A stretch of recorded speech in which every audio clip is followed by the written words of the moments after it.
Welcome along to another episode of All Hands on Tech. I'm your host, Claire Quirion. This episode is brought to you by Beyond Digital Recognition, our new free soft skills assessment tool. Check it out on our website today. Today we're talking networking, community, and connection to local tech space, and no one is more familiar with those topics than today's guest, Jeff MacArthur. Jeff is the CEO of Konnekt Digital Engagement, has been a part of Digital Nova Scotia for over a decade, including serving on our board of directors, and hosts the most well-known and attended monthly tech meetup in the province, Third Wednesdays. So welcome, Jeff. Thanks very much for having me, Claire. We have the guy for the convo. Yeah, there you go. Absolutely. Jeff, you and I have met many times before at Third Wednesdays, but I'm really excited to kind of dive deeper, learn more about you, and also the impact that you've seen these networking events have in our local community. So thanks for joining. Yeah, absolutely. So to start off about you, can you tell us about your first job in the tech space? My first tech job was probably in first year university. After I finished my first year, I did a website for a PEI company building prefab homes in Japan, which at that time involved JPEGs of like Japanese text on the website and lots of things you wouldn't do today. But it was a bit of a trial by fire having to deal with another language when I'm just starting web programming back then. But kind of fun project that threw me into the deep end of web stuff at the time. What a unique project. Yeah, it was a bit different. Are you from PEI? Yeah. Oh, okay. Awesome. Okay. I should have told you that by now, since the person There's from been a lot of PEI talk. Tells you they're from PEI within about 2 minutes. That's all right. I pulled it out of you. Now everyone knows. We can move on. Yeah. Okay. Very interesting. What's one app that you can't live without? The app I probably use the most is my Apple News app. I'm a bit of a news junkie, and I find it to be a great place to get subscription content. I pay for it, so I get the subscription content and stuff in there. Just helps me. It's how I do some of the research for our AmberMac Show, and just keeps me up to date on things. Very cool. I always get the prompts for the Apple News on my phone, but I don't pay. Right. So sometimes I'll be like, oh, I want to read that, and then it never lets me. That's and frustrating. You can't actually delete the Apple News. They won't let you delete the app, so they know what they're doing. Yeah. I still have never paid, but maybe one day. Yeah, I do that monthly Apple One thing, and it's once you include everything in it, it's like, okay, I guess, although they keep putting up the price on that too. Yeah, totally. What's a fun fact about you that most people in the tech community wouldn't know? I'm a jazz bassist. I led 6-piece bands in the Vancouver Jazz Fest and the Halifax Jazz Fest. Whoa. And wrote for them, and so that doesn't usually come up too often, but that was a big part of my life. I was a professional musician for a decade, kind of thing. Very cool. Yeah. I think there's actually a lot of synergies between the musician community and the tech community. Absolutely. Do you know the guys at Carbide and that whole crew? I don't know. When I came here, I kind of finished off that chapter. So I was out in Vancouver doing grad school, and so did most of the music there. And in Montreal, came back here, formed a band, but that ended probably 15 years ago. So it's been pretty informal since then. So don't know those guys exactly, but absolutely there are connections through tech and music all over the place. That a lot of it being that your average musician has to find another way to make a living. I was going to say, what do you think the connection is they need a job. Exactly. That's super funny. That's really interesting. Very cool. That was a fun fact. Not everyone has a really good one, but that's good. a real skill, you know? Yeah. I would tell you if it wasn't. So can you tell us a little bit about your journey into the tech industry? So after that one amazing Japanese micro home project. So I actually started off at McGill in my first year in economics. Thought it was interesting, but not very exciting. And the summer after my first year, I was at my friend's place, and they put on one of the first computer animated videos called Beyond the Mind's Eye, which had a horrible soundtrack by Jan Hammer. So we listened to it with the soundtrack of A Clockwork Orange. And we watched that whole thing, and I was like, I think maybe I'll do that. And so I changed my major to computer science, finished my undergrad, went out to BC and did a master's degree in computer graphics and music, actually. And then worked for Mainframe Entertainment, who are the people who created Reboot, the first animated television series that's in the Smithsonian and stuff. And so I worked on some Transformers stuff there and some cool things, a 3D IMAX movie and stuff like that. Then I went to Electronic Arts and did audio for video games. And at that time also did my MBA. So got sick of Vancouver, came not back home, but back towards home to Halifax, since Charlottetown was a bit too small for me at that point, and started doing digital marketing. I did some international development stuff, but always with a tech edge. So digital marketing started up then. And so kind of that brought me into our first podcast that we did, and doing some video stuff and media things. And that all just kept going from there. Wow. Yeah. All over. Yeah. Very cool. But I like how it had a really creative start, from music to kind of visual art and, Absolutely. And very That's always been the exciting. I coded for a while, but I like to be a little closer to the end product than that is sometimes. So I started doing the user experience stuff and all that, which helps get you in the mix there with what you're going to see at the end of a project. So it kind of evolved over time, but always good to know how coding works. Now I look at the tools people use and I'm like, I used to have to compile my own code. Back in my day. When I was a kid. So obviously you've evolved a lot. So now that you've been back in Nova Scotia, how have you noticed that the local tech scene here has evolved, say in the last 10 years? Yeah, and I think it's the past 10 years has been where it really ramped up. I moved back here in 2003, and it was a little bit dead for a while, frankly. And when I became involved in Digital Nova Scotia, I had already had some exposure to some of the tech meetups and stuff here, but that's when I got to see a sort of bigger picture of what the tech scene was doing here, and more what the tech scene wanted to do here, because there were a lot of things that just weren't in place then that are now. So seeing the like Volta come along, the startup culture grow here, it's been a really major change. And I remember one of the things when I was the chair for Digital Nova Scotia, one of the facts we used to trot out is that actually the most programmers employed in Nova Scotia at the time were employed by Sobeys. Right. They were out working on Sobeys' website and digital and inventory management and stuff like that. Now it's become a lot more conventional, sort of what you'd expect in a bigger city, where you've got interesting startups all over the place. We've got the ocean tech stuff going on here, which has been great to see evolve. And obviously we have so many universities and things like that. We've got a good supply of intelligent people, and we've got a great city to work in. So yeah, it's going great, and it's exciting to see. Yeah, honestly, and you can just looking around the city, you can see how much it's changed. Absolutely. Yeah. Oh, unbelievably so. Yeah, very exciting. So, what inspired you to start Third Wednesdays and create that networking opportunity? So, Third Wednesday existed before I was with it, but as a very informal meetup that who knows who started it. It kind of coalesced between from three different meetups. There was one of the agencies here had a meetup, and then there was a tweet up thing, and there was Third Wednesday, and they all kind of a tweet like way back in the early Twitter days when you just got together with people from Twitter. So yeah, a tweet up. Cool. That's cute. So that was my first encounter with Third Wednesday, and over that time I was like, well, this is a great group of people meeting here. I love coming out. It's so good for tech people, especially you think your average sort of shy programmer person. I think it's really important for them to have these social opportunities.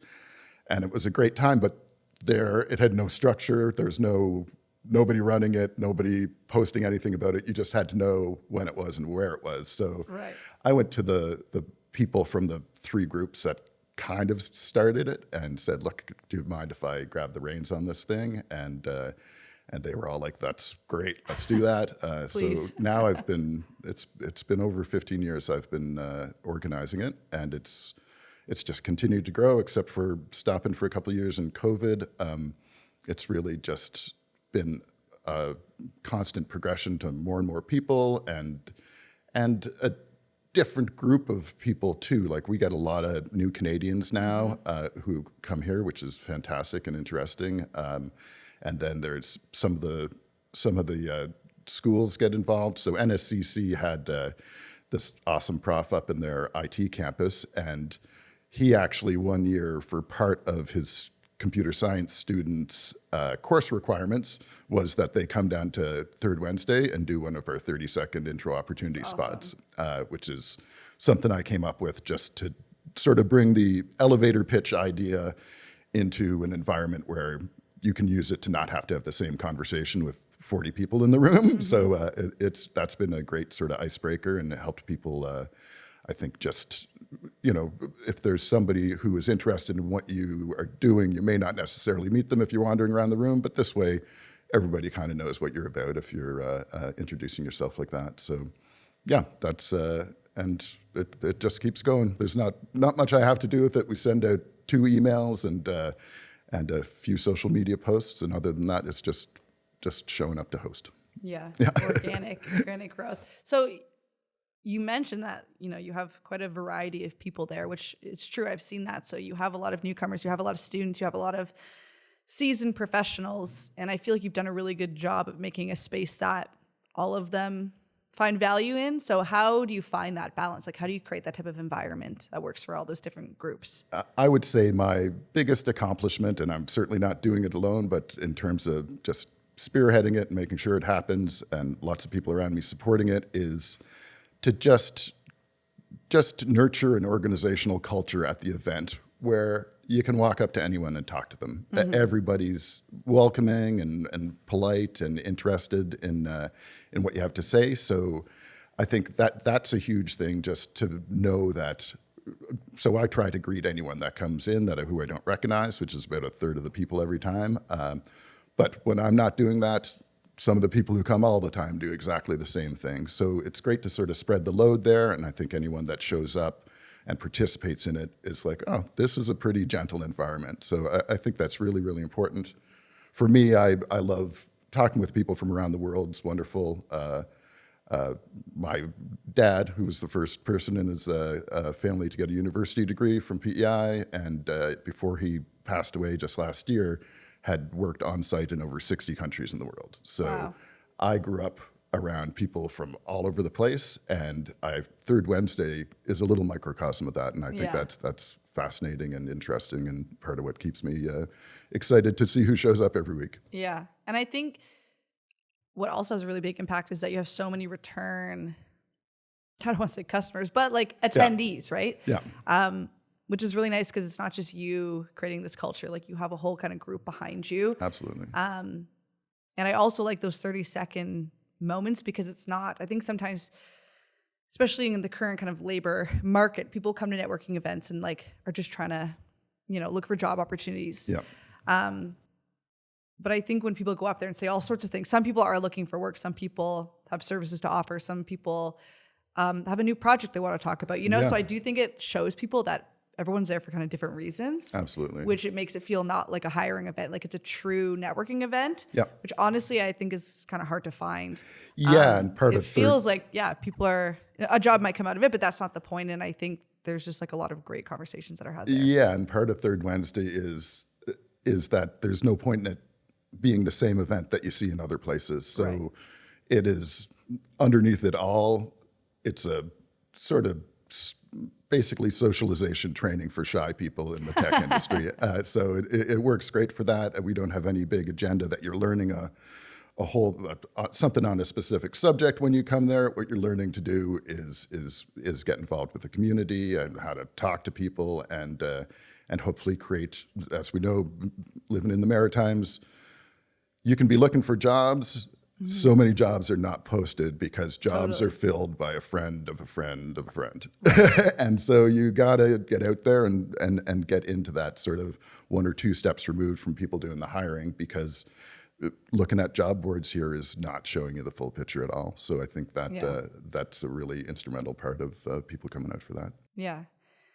So you talk a lot about shy people from the tech industry attending these networking events, which is definitely true. But I think even for non-shy people, it can be really intimidating to start networking. Yeah. So what do you say to a room full of strangers?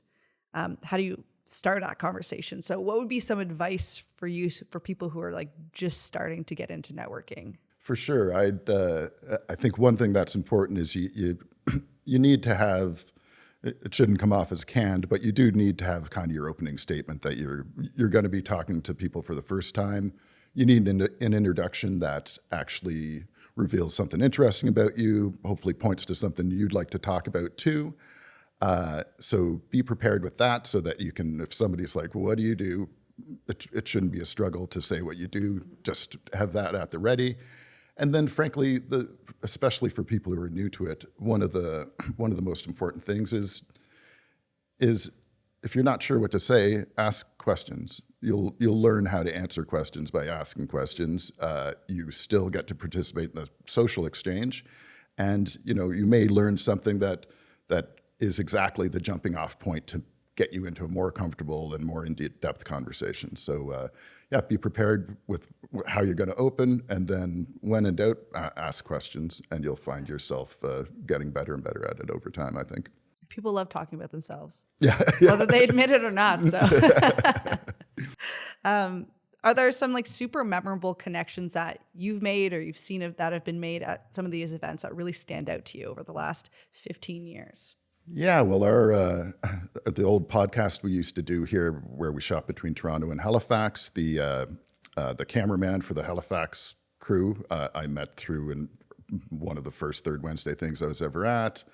I met my best friend here arguing about usability the first time he showed up at a Third Wednesday, and just which is like, again, 15, 20 years ago. So there's certainly been people who have played really important roles in my life, but also so many people that you see all the time in the community that it's great to have a connection with, and who are doing some really interesting things. There's some blockchain guys, and it's all over the map for what people are doing. But I think it wouldn't be hard to rail off some others, but those are two central people to my life who I met through Third Wednesday, who I would not have met otherwise.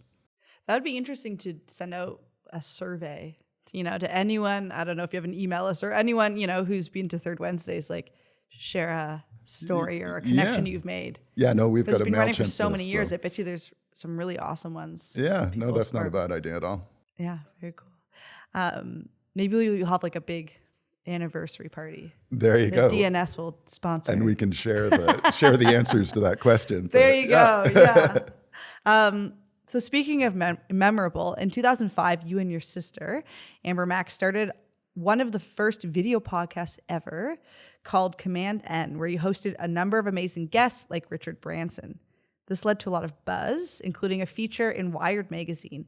Can you tell us a bit more about that experience? That's really cool. Yeah, so back then, I had a bit of video experience because in the early 2000s, mid-2000s, I worked on a tsunami reconstruction project in Sri Lanka, where I was over there for a couple months in total. And there's so much lore about you.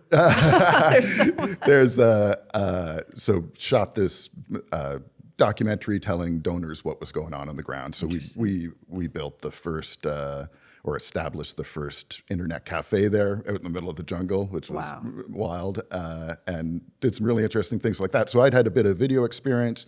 My sister was a reporter and had met, she was working at City TV and had met some people up there, and just decided let's start this podcast thing. But since we were all video and frankly audio podcasts at that point weren't as compelling as they are today. It was kind of like, why would you do that? Radio's dead. Yeah. We've seen that is absolutely not the case. Yeah. So there were other audio podcasts around, but aside from, I think, Leo Laporte's like Twit and some things like that, there were just a couple of us doing video, and we had to encode our own files and host them ourselves. And we had 5 different versions because somebody might be watching on a PlayStation Portable or an iPod video or whatever. Right. So very different days, but super exciting. And we went through a few different versions of that.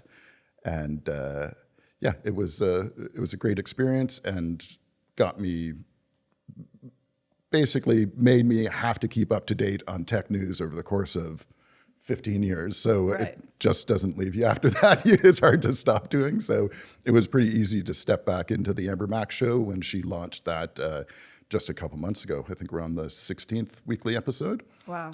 So yeah, it was like stepping back into a pair of comfortable shoes. So how long did you run that first series?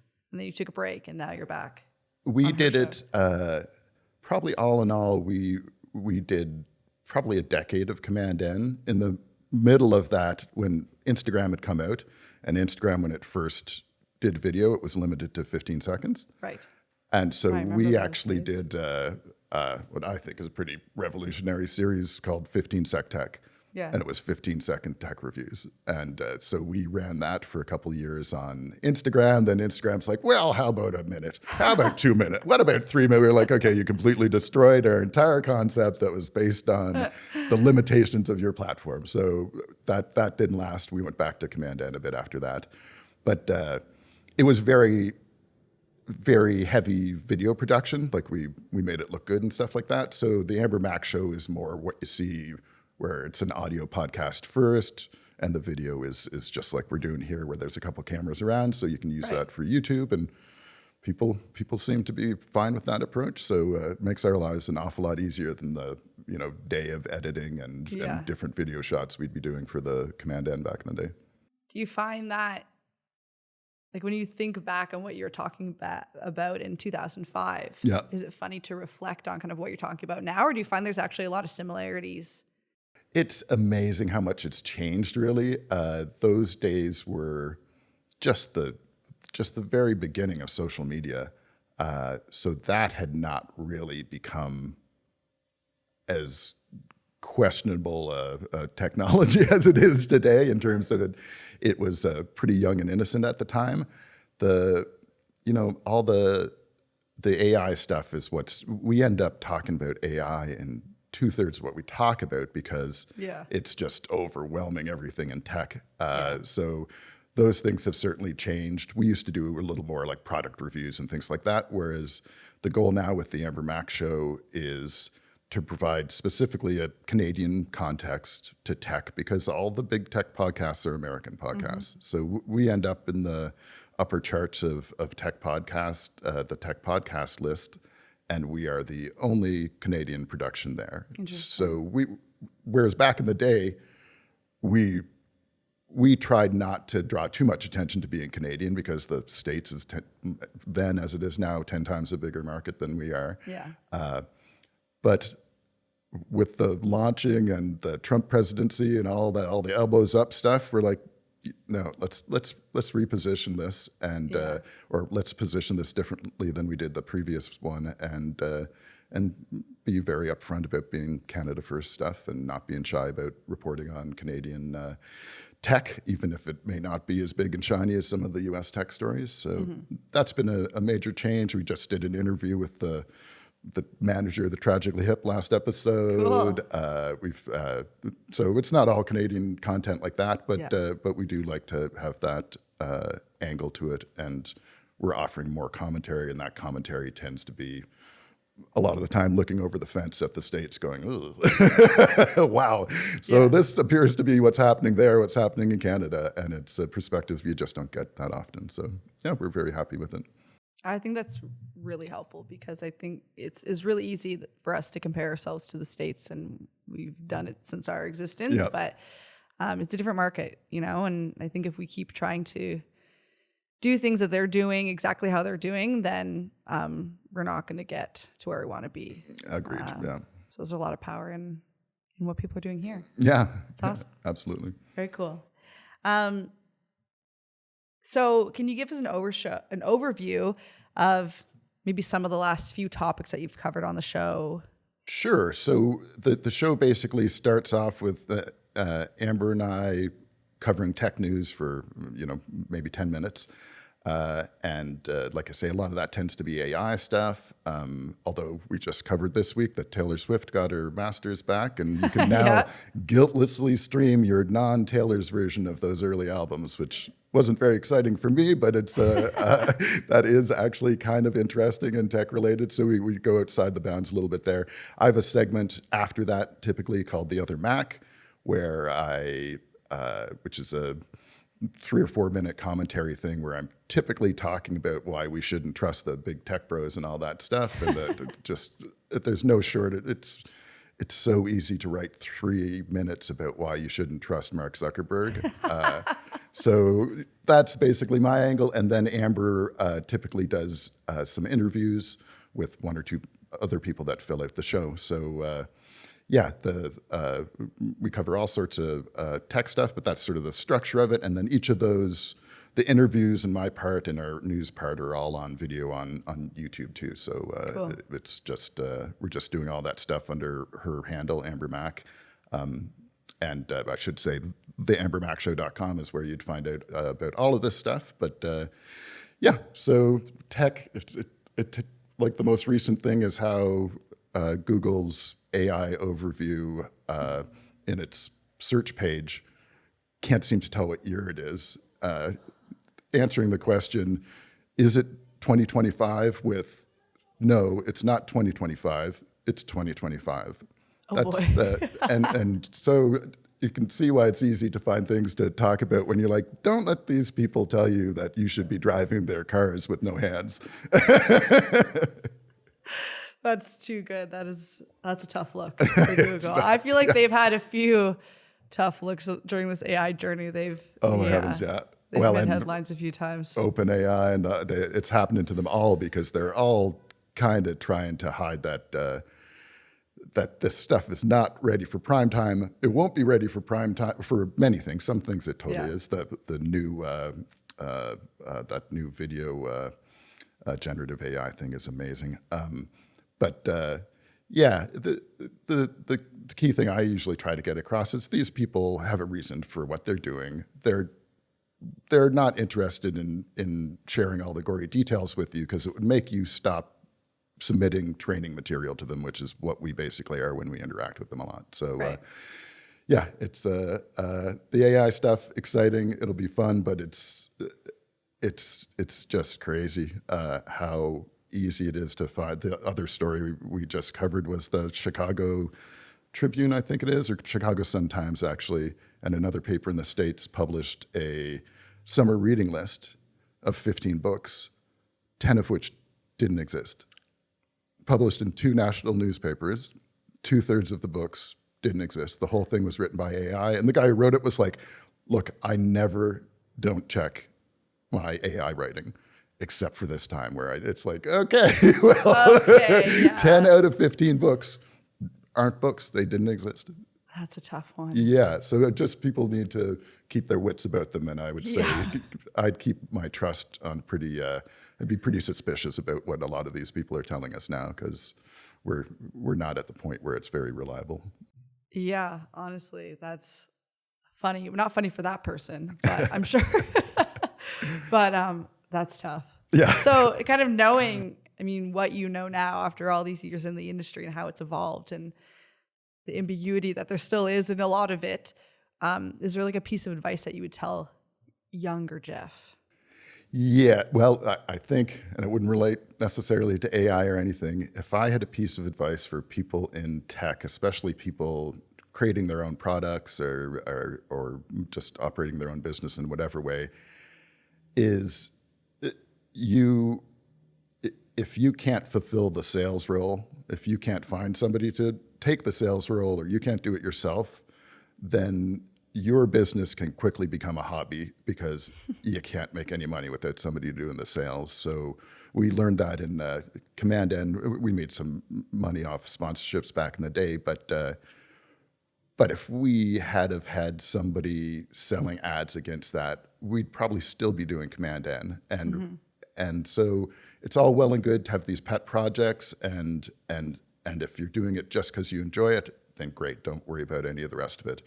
But if you are trying to create a business out of something, you can't do it without sales. So it seems strange from a tech angle, but it doesn't matter what tech you invent if you don't have somebody who can sell it to somebody else. Stay prepared. Yep. Wow, that's good news for all the tech sales guys and Yes. gals out there. Yeah. You're listening. I mean, that's a really valid point. And we even had a tech sales program that we ran because Yeah, I remember there's that. so many like technical roles that are, well, jobs in the technical space that aren't necessarily technical themselves. Sales, account management, customer success, etc. Yeah. And they bring so much value. And I think sales is, can be often overlooked or done without a lot of strategy, but it's can be, monumental. Because making the product is the fun part. The sales Right. part is not fun for And anyone usually- that doesn't love sales. Usually the person who makes the product is not the one maybe best suited to sell the Exactly. product, and Yeah. then it's a whole thing. But Elon Musk. so that's great advice. Is there anything else kind of on the horizon that you wanted to touch on, or about Third Wednesdays, or Konnekt Digital, or AmberMac Show? Or I think anybody who's listening in Halifax or is in Halifax, just Third Wednesday happens on the third Wednesday of the month after work from 5 to 7:30 at the Atlantica Hotel. And for the AmberMac Show, we'd love it if you could subscribe, support Canadian content. You can find everything you want at theambermacshow.com in terms of links and stuff about that. And thanks so much for inviting me on the podcast. I Very appreciate fun. it, Jeff. And I'll see you at the next event. You will. All right. Thanks.